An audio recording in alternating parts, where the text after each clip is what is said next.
এখন তোমরা ভাববে, তারপর যখন তুমি দেখলে তোমার ভিউজ হচ্ছে না, তুমি পিএনপিসিতে চলে আসলে। যেহেতু চ্যানেলটাকে চ্যানেলটা একটা রিচিং পয়েন্টে নিতে গেলে আমাকে মিনিমাম 8 থেকে 9 মাস কাজ করতে হবে। আমি ফেব্রুয়ারিতে ফিরে আসলেও আমি কাজ মানে ভিডিও রেগুলার দেওয়া বা এখন যে ঘন ঘন, এটা কিন্তু আমি শুরু করেছি মে মাস থেকে। মে মাসে শুধু আমি একটা ভিডিও দিতাম, প্রতিদিন দিতাম, এভরিডে 1 ভিডিও। তখন 2-3টে ভিডিও দিতে পারতাম না। জুন মাস থেকে আমি দিতে শুরু করলাম 2টো। জুলাইতে এসে শুরু করলাম 3টে করে দেওয়া, রোজ 3টে না হলো 3টে করে ভিডিও দেওয়া। কিন্তু ফেব্রুয়ারিতে একটা দিতাম, তাও রেজ না। এই হচ্ছে আমার ভিডিও। এবার কথা হলো, দিদি কেন তুমি ব্লগ চ্যানেল বা তোমার ডেইলি যেটা অন্যরা করে, রান্না বান্না খাওয়া এগুলি দেখানো, আমি খুব ভোরবেলা ঘর থেকে বেরিয়ে যাই, সেখানে আমার সারাদিনটা এভাবে দেখানো যায় না। আমার ঠিক ভালোও লাগে না, 1 নাম্বার। 2 নাম্বার হলো, তখন সংসারে সবাইকে দেখাতে হবে, হ্যান করতে হবে। এখন আমি যা দেখলাম, সীমা তার নিজের জন্মবৃত্তান্ত বলে কীভাবে লোকের মুখে কথা শুনছে, সঞ্জয়ের মাকেও কেউ ছাড়ছে না। এখন আমার আর ইচ্ছে নেই যে আমার ফ্যামিলি লাইফ কাউকে দেখানো, সত্যি কথা।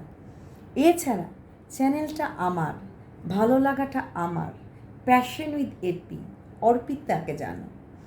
কিছুটা লোক না জানলে, তাহলে এখন আমার সাবস্ক্রাইবারের সংখ্যা দেখাচ্ছে 3,470 সামথিং, 470 লাইক দ্যাট।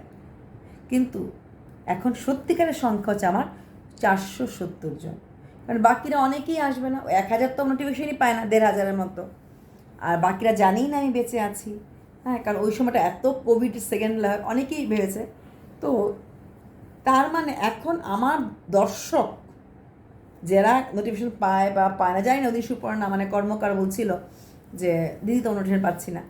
তো 470 হচ্ছে, 470টা লোকই পায়, যদি পায়, আদারওয়াইজ পায় না।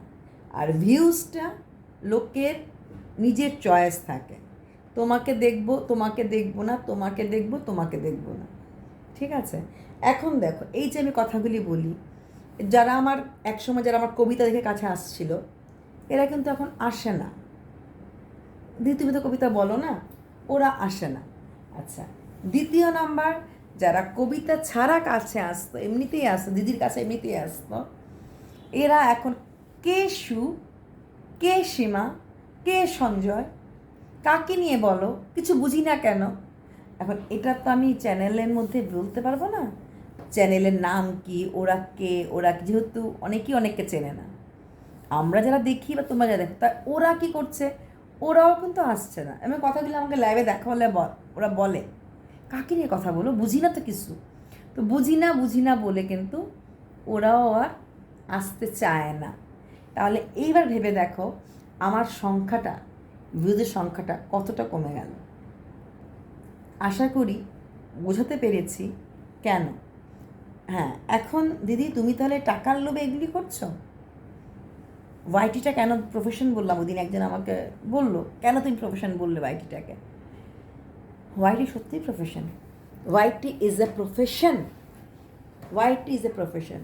আর একটা সত্যি কথা বলি অপ্রিয়, আমার কাছে না আগে 2000 যখন ফিরে আসলাম, ফেব্রুয়ারি, মার্চ, এপ্রিল, আমার কাছে না অর্গানিক ভিউয়ার্স ছিল না, সব ওয়াইটি ক্রিয়েটার। আর কন্টেন্ট ক্রিয়েটারদের কাছে কিন্তু ভিডিও দেখার একদম খুব কাছের না হলে প্রতিদিন কারোর ভিডিও দেখার সময় নেই।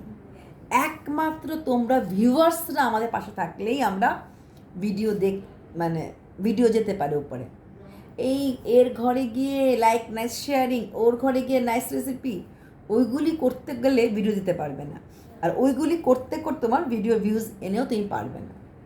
আর যখন আমি পেলাম আমার নন্দী, নামটা পর্ণা, কর্মকার, এদের মতো ভিউয়ার্সদের প্রথম কমেন্ট, অর্গ্যানিক ভিউয়ার্স। এখন এছাড়া অনেক আছে আমার কাছে, রাখি আছে, রাখি আমার কবিতা ভালোবাসে। তারপর আরও আছে আমার কাছে, আমি কারোর নাম মিস করে যাচ্ছি। যাক, এটা প্রথম থেকে এসছিল। আমি যে কতটা খুশি হলাম বোঝাতে পারলাম না। কারণ লোকের ঘরে গিয়ে ভিডিও দেখার পর কেউ ভিডিওতে আমার আসবে, যেহেতু এটা বিশাল বড় ব্যাপার। এতটা আমার হয় না, আমার কেন কারোরই সম্ভব না।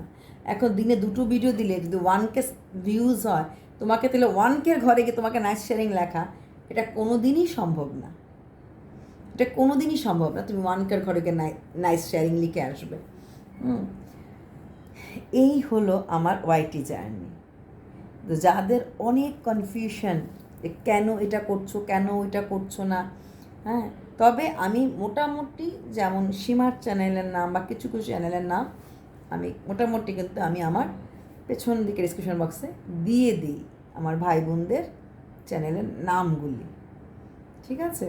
সেটা আমার মই হোক, আমার বিশাখাই হোক, মিলি হোক, আমি দিয়ে দিই।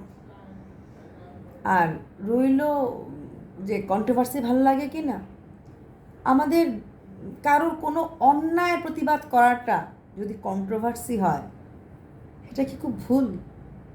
সুকে এইসব বলে গালিগালাজ, তুমি কে বলার? সুকে যখন চারিদিকে ধরে ফেলেছিল, তখন যদি আমি কিছু সুর হয়ে বলি একটা মেয়ের সন্তানহীনতা নিয়ে, এটা কি ভুল? তবে কিছু পাওয়ার আশা কিন্তু করিনি। সু আমাকে চিনতও না, জানো।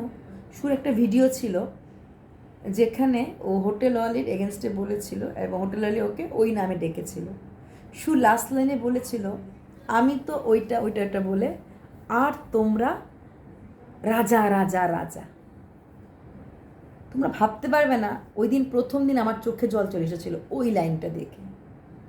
তুমি তাহলে সুর কেন চাটছো? আমি সু আমাকে সেদিন আমি লিখেছিলাম একটা কথা, সু যদি ভিডিওটা দেখে জানবে, কাঠবেড়ালি পেয়ারা তুমি খাও হতকা, ওইটা আমি বললাম যে আজকে আমি সত্যিই কমেন্ট না করে পারলাম না, আর চোখের জলটা আমি রাখতে পারিনি।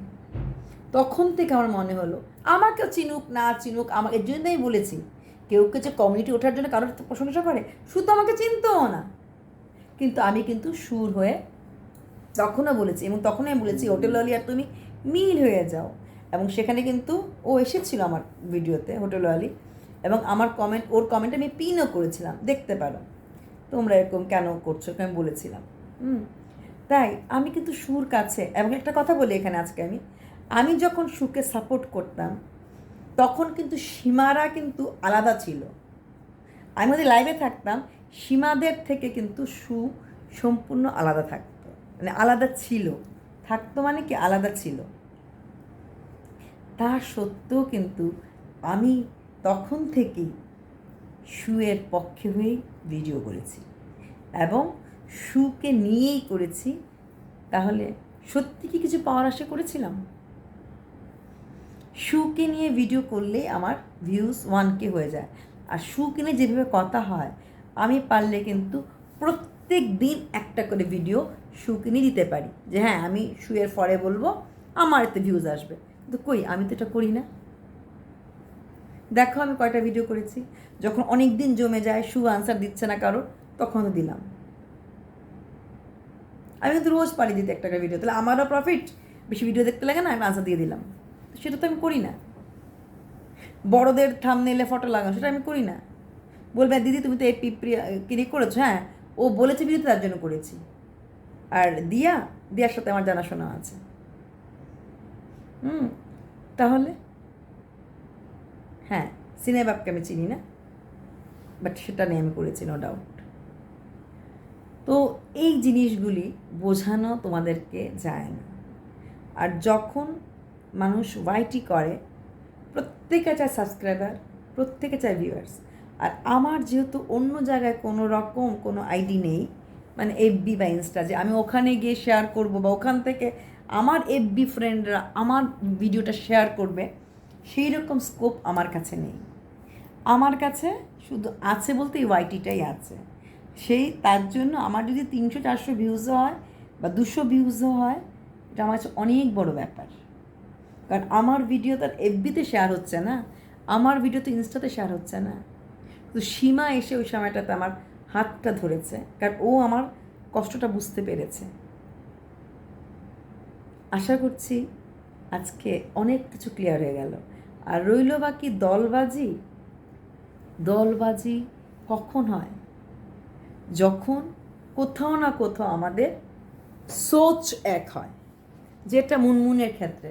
মুনমুন কিন্তু আমাকে যে আমাকে কিন্তু অটোমেটিক কেউই চিনতো না, কিন্তু মুনমুন মেয়েটাকে আমার ভালো লাগে। যেরকম শুয়ের কাছে যখন গেছি তখন সীমা শুয়ের এগেনস্টে ছিল, বা স্টিল আমি কিন্তু সুর পক্ষ হতেই ছিলাম।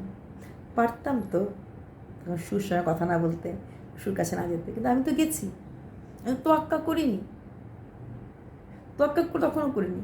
আর মুনমুনকে আমার প্রথম দিনই ভালো লেগেছে, বিশাখার এর থেকে আমার পাশে এসেছে। তাই কখন কার সাথে কীভাবে বন্ধনটা হয় আমরা বলতে পারি না, তবে at the end of the day আমরা সবাই ক্রিয়েটার। আমার ভালো লাগে, তোমার কি ভালো লাগে? আমার কবিতা বলতে ভালো লাগে, আমার গল্প বলতে ভালো লাগে, গল্প শুনতে ভালো লাগে, পড়াশোনা করতে ভীষণ ভালো লাগে, আমার প্রচণ্ড লিখতে ভালো লাগে, আমি অনেক ম্যাগাজিনে লিখি। এখন তো কমে গেছে এখানটায়, আমি যখন আসাম সাইডে ছিলাম আমি খুব লিখতাম। এগুলি হচ্ছে আমার ভালো লাগে।